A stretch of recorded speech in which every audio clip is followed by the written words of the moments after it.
Presiden Meksiko mengatakan pada hari Jumat bahwa ia menempatkan tentara yang bertanggung jawab atas bea cukai di perbatasan dan pelabuhan untuk memerangi korupsi dan penyelundupan narkoba besar-besaran dan bahan kimia ilegal.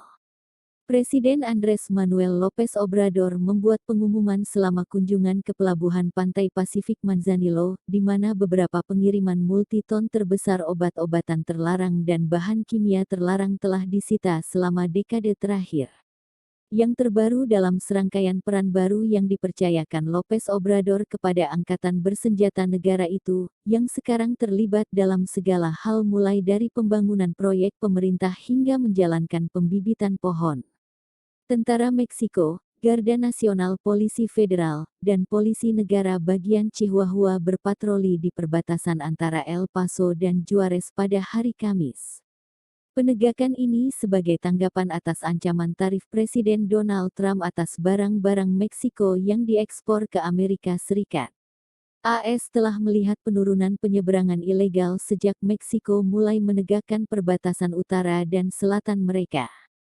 Presiden mengatakan perdagangan manusia melalui pelabuhan menyumbang banyak kekerasan di negara bagian Colima, tempat Manzanillo berada.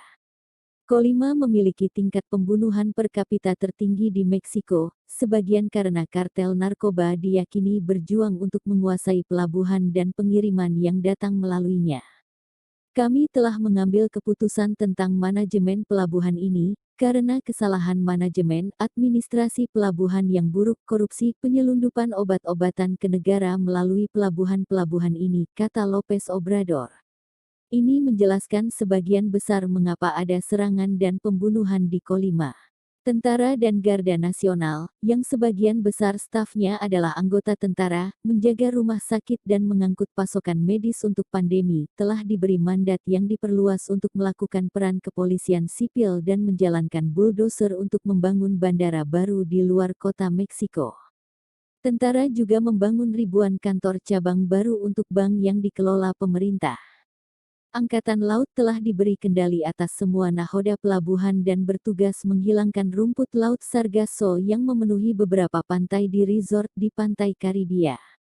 Sebagian besar pengiriman fentanyl opioid sintetis dan bahan kimia prekursor yang digunakan untuk membuatnya, diyakini berasal dari Asia melalui pelabuhan pantai Pasifik seperti Manzanillo atau Lázaro Cárdenas, ke selatan.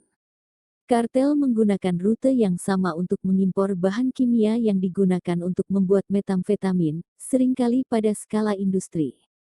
Pada 2010, layanan administrasi pajak, yang sebelumnya bertanggung jawab atas bea cukai, menyita 200 metrik ton prekursor meth di pelabuhan Manzanillo. Ini bukan pertama kalinya pemerintah Meksiko berpaling ke angkatan bersenjata untuk mencoba menyelesaikan masalah korupsi dan dominasi kartel di pelabuhan. Pada 2013, pemerintah menempatkan Angkatan Laut bertanggung jawab atas pelabuhan Lázaro Cárdenas dari negara tetangga Michoacán setelah kartel narkoba Knights Templar mencapai tingkat kontrol yang begitu mencengangkan sehingga diketahui mengoperasikan pangkalan pengangkutan massal dan berpartisipasi dalam perdagangan biji besi di pelabuhan. Meksiko juga memiliki sejarah selama puluhan tahun berjuang dengan inspektur bea cukai yang korup. Pada tahun 1991, Meksiko memecat hampir 3.000 inspektur pabeannya tanpa peringatan, menggantikannya dengan personel yang lebih muda dan berpendidikan lebih tinggi dalam upaya memerangi korupsi dan meningkatkan efisiensi. Tidak jelas apakah layanan administrasi pajak akan tetap bertanggung jawab atas layanan bea cukai di bandara.